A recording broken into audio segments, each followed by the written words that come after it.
I like to be useful. I am a practical guy. I like to work with my hands. I like to fix things around the house. I'm that guy.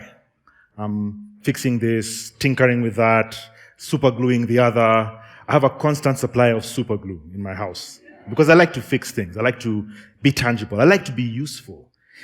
The other thing about me is that I'm a dad. And my wife and I, my wife of 16 years, who's in the crowd somewhere, hi sweets, we have 3 kids. Okay, one is a teenager, one's a preteen, and the other one is younger. She's a child. And my journey of fatherhood has been one of discovering and refining my purpose, my utility in my family and around me. You see, I was never one of those guys who was very looking forward to becoming a dad. You know, those things of when I get my son, we're going to wear matching shorts and suspenders and a polka dot bow tie, and we're going to look like boys to men. Huh? No, that was never me. But I kind of got used to the idea. My induction to fatherhood was jarring. When Dee told me, Danica, when she told me that we were pregnant, you know what I said? I asked her, are you sure? Yeah, I know. Foot in mouth, yeah, that was a very bad way to respond, and I've been apologizing for the last 14 years. But it was never something I was looking forward to. It was never something that was really on my radar. But once it happened, it completely changed my life. Dee involved me quite a bit in the pregnancy, in the whole process, because it's quite a process getting to the point of having a baby. From the point of the announcement of the pregnancy to the point of having an actual child, that's 9 months of non-stop activity. So I'd get involved. I would rub her back, I'd rub her feet when she needed it, I'd carry the bags that needed to be carried, I'd read the books. There was tons of books. There's a book called What to Expect When You're Expecting. And I think we have a copy of it somewhere in the house, I think somewhere. I even signed up for a weekly email newsletter, which gives you weekly updates about how your baby is. So apparently my daughter is 755 weeks old today. That's how much my wife involved me in the pregnancy.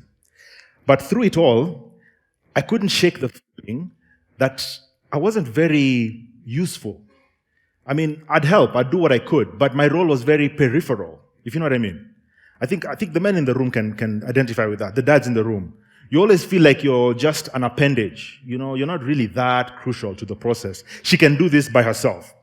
And so I struggled with my sense of utility. Remember, this is me who loves to fix things around the house.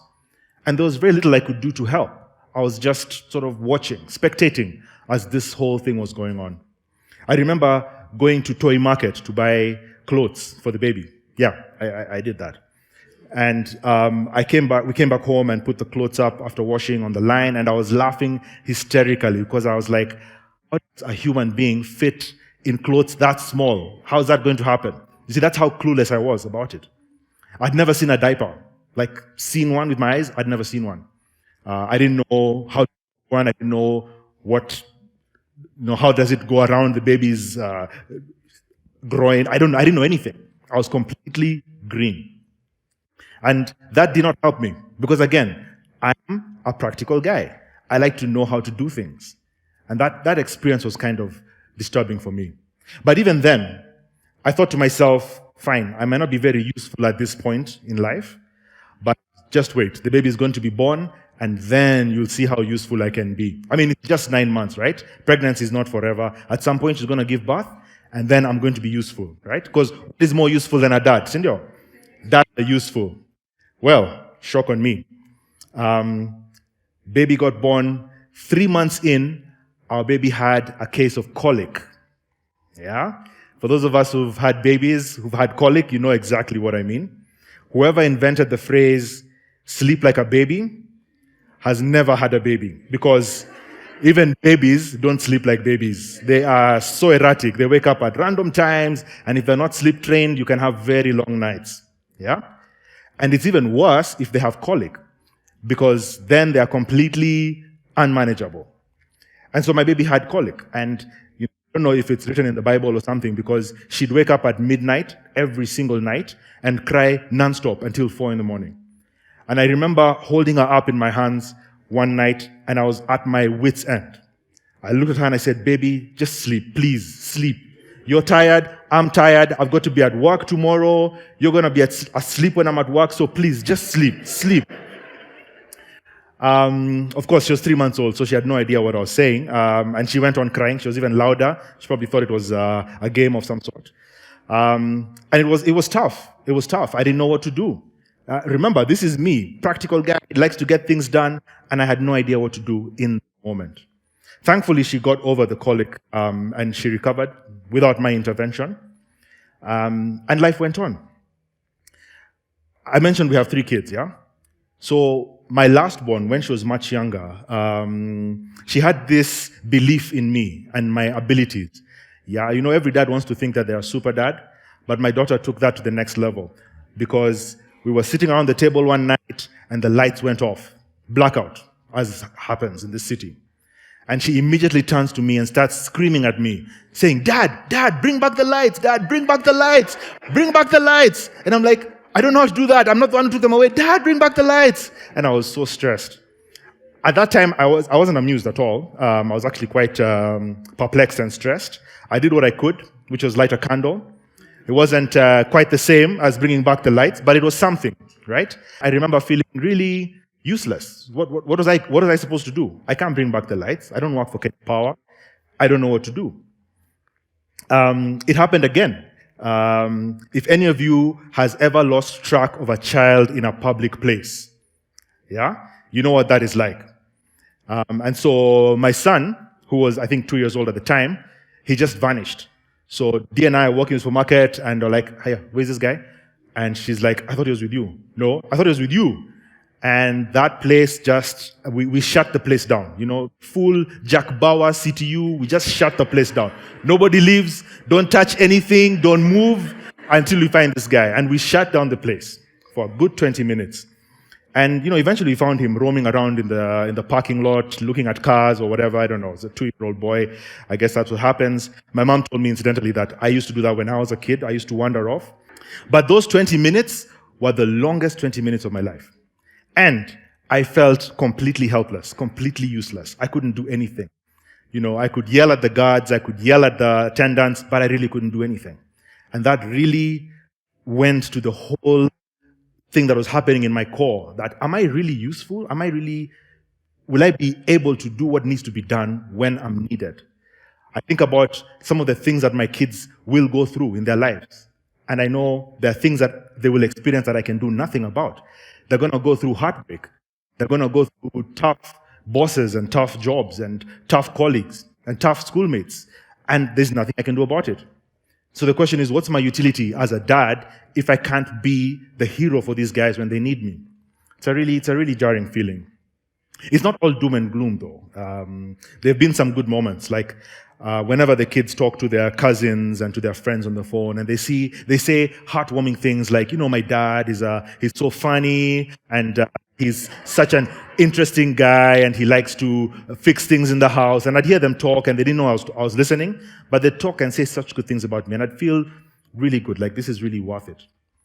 We've had incidences where my wife would turn to me and just say, you know what, thank you for being a present.